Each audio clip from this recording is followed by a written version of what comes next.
Hello, नमस्कार। मेरा नाम सुनील पंचारिया है और मैं आप सबका एरोडेट क्लासेस के इस डिजिटल प्लेटफ़ॉर्म पर आप सबका स्वागत करता हूँ। जैसा कि हमारी ये पॉलिटी की तीसरी क्लास है और यहाँ तक पहुँचते-पहुँचते हमने पहले तो अपनी एक अप्रोच डिसाइड कर ली है कि हम इस टॉपिकों को पॉलिटी का जो हमारा कोर्स है, इसको किस तरीके से करने वाले हैं और हम सबको पॉलिटी पढ़नी किस तरीके से चाहिए जिससे कि एक हमारी बेटर अंडरस्टैंडिंग हो सके। और आजकल के एग्ज़ाम में ये बात मैं बार-बार बोलता हूँ कि आजकल के एग्ज़ाम में फैक्ट से ज़्यादा हमें कॉन्सेप्ट चाहिए और अंडरस्टैंडिंग चाहिए। अगर हम किसी बात को समझ कर करते हैं तो वो क्वेश्चन शायद और ज़्यादा बेटर तरीके से हो सकता है, बल्कि फैक्ट वाले क्वेश्चन नहीं हो सकते। और मैं यहाँ पर आपको जैसे ही हमारा ये एक टॉपिक कंप्लीट होगा तो उससे रिलेटेड कुछ एमसीक्यूज़ करवाऊँगा, जिसमें बताऊँगा कि फैक्ट हम चाहे कम पढ़ेंगे, लेकिन अगर हमारी समझ अच्छी हुई, तो समझ के आधार पर और कॉमन सेंस से किस तरीके से क्वेश्चन किए जाते हैं। कॉमन सेंस का मतलब होता है कि जो बातें एकदम नॉर्मल है, अगर आप उसमें क्वेश्चन को देखकर हड़बड़ाओ नहीं और इसको समझने की कोशिश भी करते हो, तो उन क्वेश्चनों को आप किस तरीके से टैकल कर सकते हो, वही होता है हमारा कॉमन सेंस। और कई बार क्वेश्चन जो दिखने में बहुत ज़्यादा हार्ड फ़ील होते हैं, लेकिन उनको अगर हम कॉमन सेंस से करते हैं, यानी थोड़ा धैर्य और सब्र के साथ समझने का थोड़ा-सा प्रयास करते हैं, तो जो क्वेश्चन के अंदर पॉइंट दे रखे होते हैं, उनमें कहीं न कहीं हमें वो हिंट मिल जाता है, जिसे देखते ही समझ में आ जाता है, अच्छा इसका आंसर तो यही होगा, क्योंकि वो इसका आंसर होने वाला नहीं है। इसलिए ये वाला आंसर हो जाएगा। ये अप्रोच हमारी काम करने लगती है। तो हम शुरू करते हैं आज के हमारे टॉपिक को, जो पॉलिटी के पाठ्यक्रम को हम आगे बढ़ा रहे हैं। आगे बढ़ाते-बढ़ाते हम पहुँचते हैं आज के टॉपिक में, जिसका नाम है भारत शासन अधिनियम 1919। अब भारत शासन अधिनियम 1919 को पढ़ें, इससे पहले ज़रूरी था कि हमें इस ऐतिहासिक पृष्ठभूमि वाला यानी हिस्टोरिकल बैकग्राउंड वाला जो टॉपिक था, इसमें हम वो सारी चीज़ें, सारे एक्ट पढ़ लें जो कि ब्रिटिश कंपनी और ताज के शासन के अधीन हमारे यहाँ पर लागू किए गए थे, जो हम कर चुके हैं। और ये आपके पढ़ने के लिए 5 मिनट का होगा। आप 5 मिनट में उन सब की मेजर बातें ध्यान में रख लीजिए। वो बातें इसलिए ध्यान में रखनी है क्योंकि इन एक्ट में वो लाइनें नहीं होनी चाहिए। वही इनका इम्पोर्टेंस है, वरना 1919 का अधिनियम खुद अपने आप में 100 से ज़्यादा अनुच्छेद लेकर बैठा है, तो वो सारी बातें इसकी नहीं पढ़ी जा सकती, लेकिन उन जो पहले वाले एक्ट थे, उनके बारे में हम याद रख सकते थे, इसीलिए वो चीज़ें पहले बताई गई थी। चलिए, तो अब हम इस अधिनियम को पढ़ें, इससे पहले हम समझने की कोशिश करते हैं कि 1919 में ये अधिनियम आया, उस समय भारत की परिस्थितियाँ कैसी थी? यानी हम थे तो अंग्रेज़ों के अधीन ही, और अंग्रेज़ों की अधीनता में हमारे हालात कैसे थे, विश्व में क्या चल रहा था, जिसके लिए इनको ये अधिनियम लाना पड़ा और इतना बड़ा अधिनियम लाना पड़ा। तो देखते हैं, पहली चीज़ तो ये थी कि 1919 में उस समय विश्व में प्रथम विश्व युद्ध चल रहा था, जो कि 1914 से लेकर 1918 तक चला था। अब 1914 से 1918 तक विश्व युद्ध चल रहा है और जिसका प्रमुख भागीदार कौन है? एक पार्टी का प्रमुख लीडर था, वो था ब्रिटेन, और ब्रिटेन ही हमें गुलाम बनाकर बैठा हुआ था। तो उस समय भारत में 2 प्रकार के वर्ग विभाजित हो गए थे। एक वर्ग कहता था कि हमें अंग्रेज़ों का समर्थन करना चाहिए, ताकि ये विश्व युद्ध जीतने के बाद भारत को आज़ाद करेंगे और हमें भी इससे कुछ फ़ायदा होगा। और दूसरा वर्ग ये कहता है कि अगर ब्रिटेन इन विश्व युद्ध में लड़ने में उलझा हुआ है, तो क्यों ना हम यहाँ पर क्रांति करके अपने देश को आज़ाद करवा लें। जब तक ये विश्व युद्ध से निकल कर आएगा, तब तक हम आज़ाद हो चुके होंगे। तो ये 2 प्रकार के वर्ग थे। इन 2 प्रकार के वर्गों में एक जो आज़ादी की माँग कर रहे थे, उन लोगों ने एक आंदोलन चला रखा था, जिसे बोलते हैं होम रूल आंदोलन, और इसके प्रमुख नेताओं में थे तिलक और एनी बेसेंट। यानी कि भारतीय आज़ादी की माँग कर रहे हैं, कुछ लोग हैं जो अंग्रेज़ों का समर्थन कर रहे हैं। जो समर्थन कर रहे हैं, उनमें जो और ज़्यादा प्रबुद्ध वर्ग थे, जिनको ऐसा लगता था कि युद्ध के दौरान हमें इस प्रकार की क्रांति जैसी घटनाओं को समर्थन नहीं करना चाहिए, और कांग्रेस के भी प्रमुख नेता उस समय अंग्रेज़ों के समर्थन कर रहे थे। महात्मा गांधी भी उनमें शामिल हैं। कहते हैं कि महात्मा गांधी को सार्जेंट की उपाधि दी गई थी, किस लिए? क्योंकि उन्होंने भारतीयों से निवेदन किया था कि आप लोग भारी मात्रा में सेना में शामिल होकर इस युद्ध में पार्टिसिपेट करो। तो अब एक तरफ भारतीयों की ये मानसिकता चल रही है, दूसरी तरफ जब होम रूल आंदोलन हो रहा है, तो इसमें भी भारतीय नेता शामिल हो रहे हैं। इन नेताओं को शांत करने के लिए उस समय ब्रिटेन के मॉन्टेग्यू ने एक घोषणा की थी, और घोषणा में ये कहा था कि ब्रिटिश सरकार का उद्देश्य भारत के अंदर उत्तरोत्तर सरकार की स्थापना करनी है, उत्तरदायी सरकार की स्थापना करनी है। उत्तरदायी सरकार कौन सी होती है? उत्तरदायी सरकार वह होती है जिसके अंदर जो नेता होते हैं, मंत्री मंत्री अपने कार्यों के प्रति संसद या जनता के प्रति जवाबदेह होते हैं। जवाबदेह होने से हमारा आशय है कि वो व्यक्ति, अगर मंत्री ने कोई काम किया है तो कोई व्यक्ति ऐसा होना चाहिए जो मंत्री जी से क्वेश्चन करेगा कि भाई साहब, आपने ये कार्य किया, आपको अधिकार क्या था, आपने ये क्यों किया। फॉर एग्जाम्पल, आज की सरकार है वो उत्तरदायी सरकार है। उत्तरदायी सरकार होने का मतलब है वर्तमान में हमारे पास बीजेपी की सरकार है, जो कि मोदी जी और उनके मंत्रिपरिषद, मंत्रिमंडल बना हुआ है। ये बीजेपी सरकार है, यानी कार्यपालिका है, और इन पर अंकुश लगाने के लिए कौन होती है? संसद होती है। अगर मोदी जी या इनकी कोई भी मंत्री कोई भी प्रकार का कार्य करते हैं तो वहाँ पर संसद के अंदर एक प्रश्नकाल की अवधि और होती है, यानी प्रश्नकाल होता है। इस प्रश्नकाल का मतलब क्या है कि इस काल के दौरान कोई भी सांसद मंत्री जी से प्रश्न पूछ सकता है कि भाई जी, आपने जो पिछला काम किया था या आपने जब योजना लाई थी तब बोला था कि इस योजना पर हम इतना खर्च करेंगे और इसका ये प्रभाव देखने को मिलेगा, क्या आपकी वो योजना इतनी सफल हुई या आपने बजट के पैसे बर्बाद ही किए? तो ऐसे प्रश्न पूछने के लिए अवधि होती है। इसी को ही आप मान सकते हो कि ये उत्तरदायी सरकार ही है जो इस प्रकार के काम करती है। तो प्रश्नकाल से जैसे वहाँ पर आज होता है उत्तरदायित्व, वैसे ही उस समय उत्तरदायी सरकार के बारे में ब्रिटेन की सरकार ने घोषणा कर दी थी। तो हमारे कई नेता थे जो इस झांसे में आ गए, उन्होंने फिर आंदोलन से बाहर हो गए थे। ये चल रहा था, ये तो था इसका बैकग्राउंड। फिर 1919 अधिनियम आता है, क्योंकि विश्व युद्ध समाप्त हो गया। अब भारतीयों की उम्मीदें तो थी कि जिन लोगों ने अंग्रेजों का समर्थन किया था वो तो इसी उम्मीद में बैठे थे कि भाई जैसे ही ब्रिटेन आज़ाद होगा, मतलब विश्व युद्ध जीतेगा, जीतते ही वो हमें यहाँ पर क्या देने वाला है, हमें भी कुछ अधिकार देगा। जैसे कि एक शब्द और चलता है जिसे बोलते हैं dominion state. Dominion state, dominion राज्य, डोमिनियन अधिराज्य, ऐसा कुछ नाम। डोमिनियन स्टेट का मतलब होता है कि हम महारानी के अधीन रहने को तैयार है, कि हम पर अंतिम सर्वोच्च शक्ति कौन है? ब्रिटेन की महारानी है। लेकिन भारत में जो शासन चलेगा, जो नियम चलेंगे, जो अधिकार होगा, जो सरकारें होंगी, वो सब कौन होगी? भारतीयों की होगी। इसे बोलते हैं डोमिनियन स्टेट। तो भारतीयों को उम्मीद थी कि हम डोमिनियन स्टेट बन जाएंगे इस विश्व युद्ध के बाद, लेकिन ऐसा अंग्रेजों ने किया नहीं। तो अंग्रेजों ने 1919 का अधिनियम लाकर बता दिया कि उन्होंने क्या किया। तो अब हम देखते हैं कि उन्होंने किस प्रकार के परिवर्तन हमारे यहाँ किए थे। तो उसमें पहली चीज़ ये भी ध्यान में रख लेना कि ये अधिनियम लागू कब हो रहा है? 1919 में, और इसका अन्य नाम है मॉन्टेग्यू जम्सफोर्ड सुधार। यानी कि हमारे जो भारत सचिव हैं और भारत के वायसराय हैं, इन दोनों के नाम को जोड़कर इसको नाम दिया गया सुधार है। यानी कि ये पहले जो कुछ भी चल रहा था उसमें कुछ ना कुछ परिवर्तन करने वाला है। अलग से नए एक्ट इसमें कम डाले गए, पुराने वाले ज़्यादा है, इसलिए इसको सुधार नाम दिया।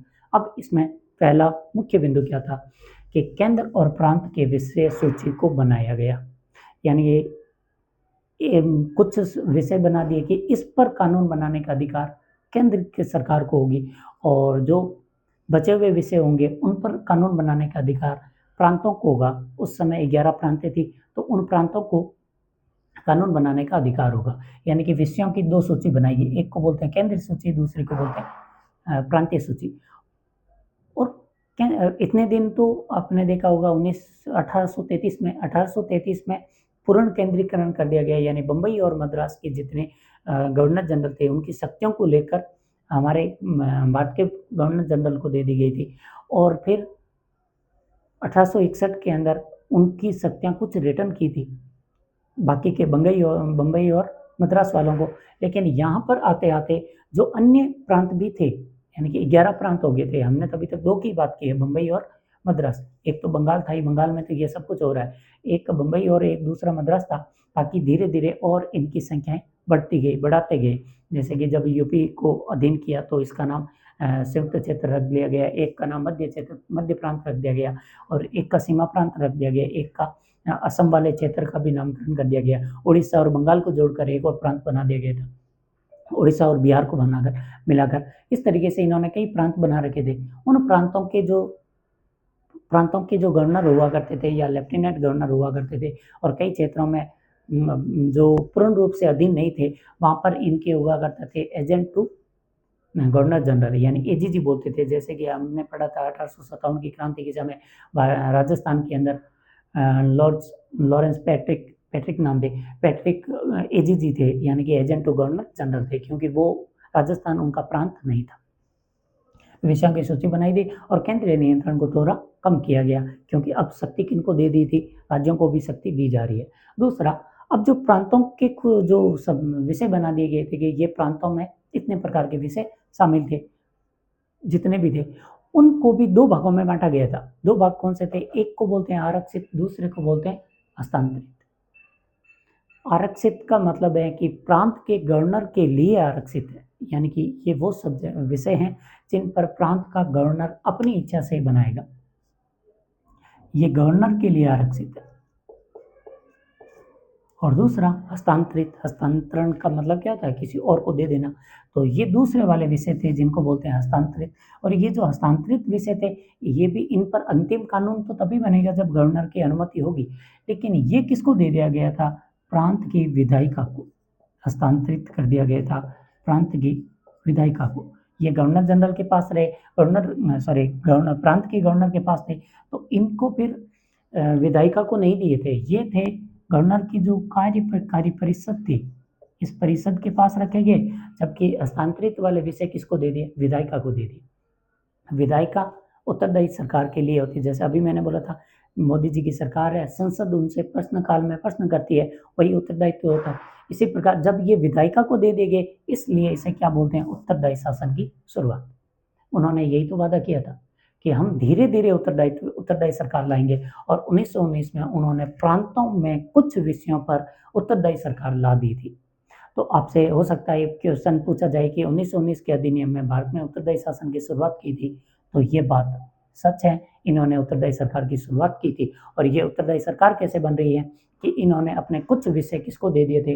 विधायिका को दे दिए थे। यानी कि गवर्नर जनरल विधायिका के जो मंत्री होंगे, इन मंत्रियों से मशवरा करके निर्णय लेगा, और उस निर्णय के आधार पर फिर वो आगे कदम उठाएगा। इसे बोलते हैं उत्तरदायी शासन। और ये जो विषयों को दो भागों में बंटवारा हो रहा है, इसीलिए इसको क्या बोल दिया गया? द्वैध शासन।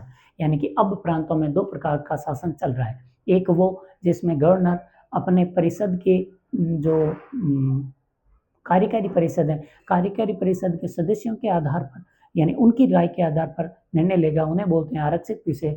दूसरों को बोलते हैं हस्तांतरित, क्योंकि इसमें वो विधायिका के मंत्रियों से राय मशवरा करके निर्णय ले रहा है, और विधायिका के जो मंत्री होंगे वो विधान परिषद के प्रति क्या होंगे? जवाबदेह होंगे, इसीलिए उसका नाम दिया गया था उत्तरदायी शासन। तीसरा पॉइंट था द्विसदनीय व्यवस्था व प्रत्यक्ष निर्वाचन।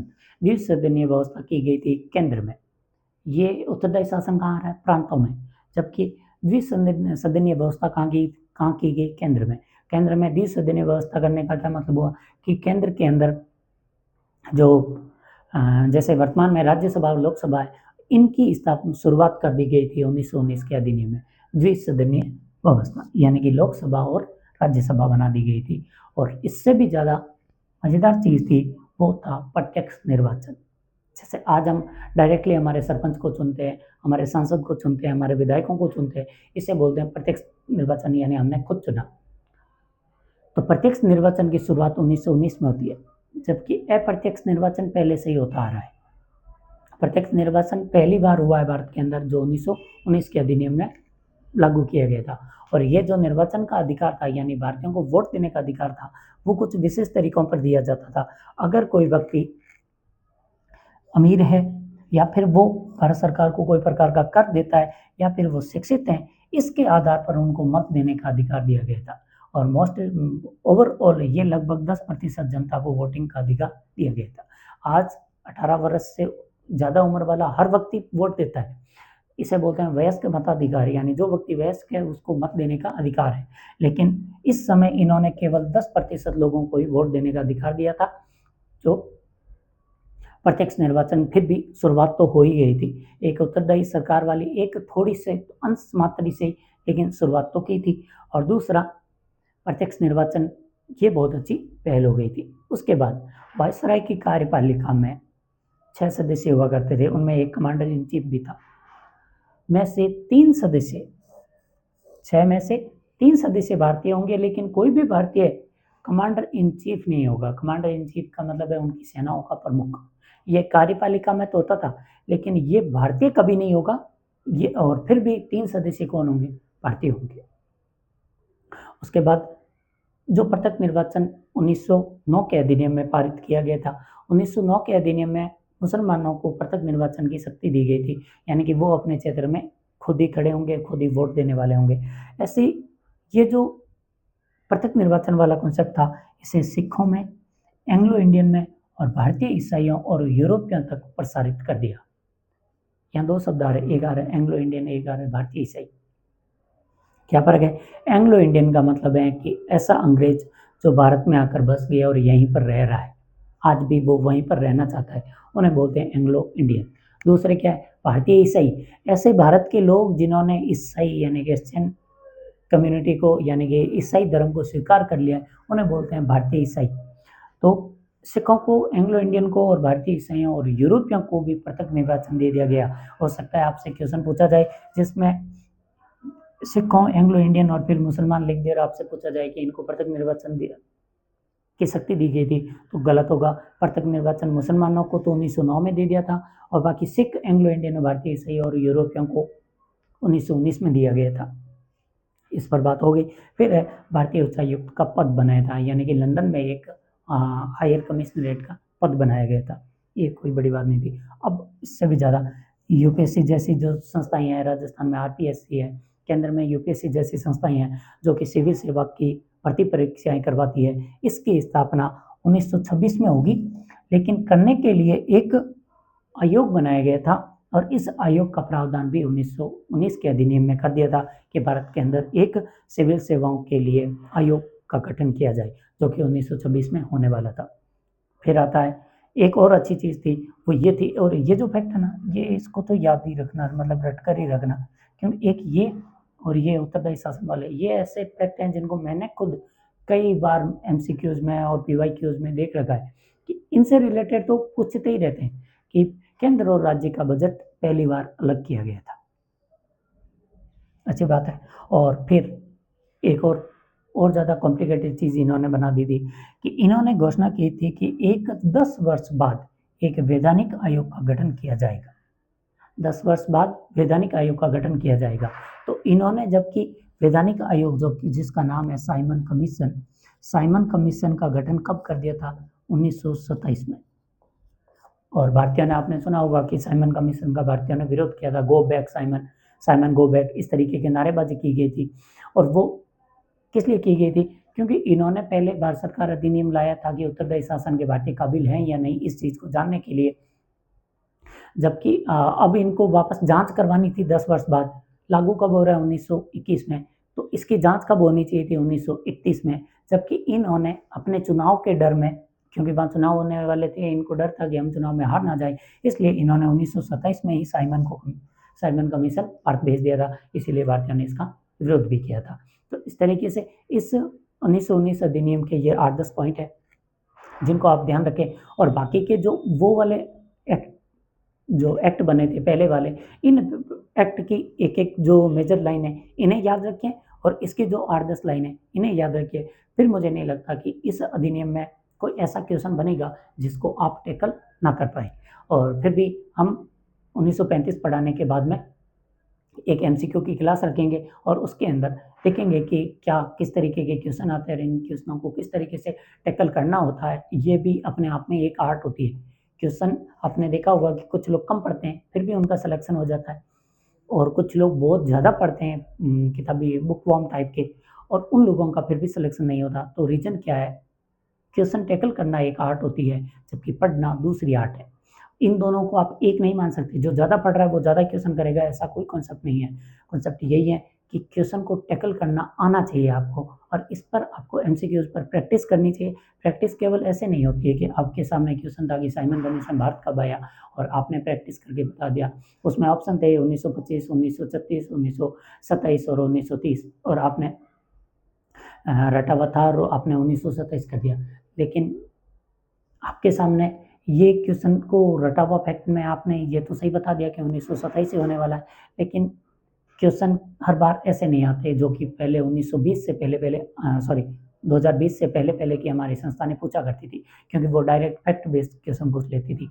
लेकिन आज के जो संस्थान हैं उन्होंने अपने क्वेश्चन पूछने का पैटर्न चेंज किया है। चेंज करते हुए उन्होंने फैक्ट के साथ में अंडरस्टैंडिंग डाल रखी है। यानी कि यही साइमन कमीशन का क्वेश्चन वो इस तरीके से भी पूछ सकते हैं कि किस अधिनियम में ये प्रावधान किया गया था कि 10 वर्ष बाद एक वैधानिक संगठन का गठन किया जाएगा। तो ये तो फिर भी फैक्ट है, लेकिन अच्छा फैक्ट है। और ये प्रावधान 1919 के अधिनियम में किया गया था, क्योंकि 1919 में अगर ये प्रावधान किया गया था, आना कब चाहिए था, कम से कम 1929 होता, तब भी हम मान लेते कि 10 वर्ष हुए, लेकिन यहाँ पर 10 वर्ष होने रहे, 1927 में ही आ गया था। आइडिया नहीं है कि ये साइमन कमीशन वो है जो कि वैज्ञानिक आयोग के बारे में इन्होंने कहा था। तो इस तरीके से अंडरस्टैंडिंग और क्वेश्चन करने की जो ट्रिक होती है, जो मेथड से क्वेश्चन टैकल किए जाते हैं, इन पर हम जरूर एमसीक्यूज करेंगे। तो आप इन सबको, इन टॉपिक को अच्छे से पढ़िए और तैयार कीजिए। मिलते हैं फिर, धन्यवाद।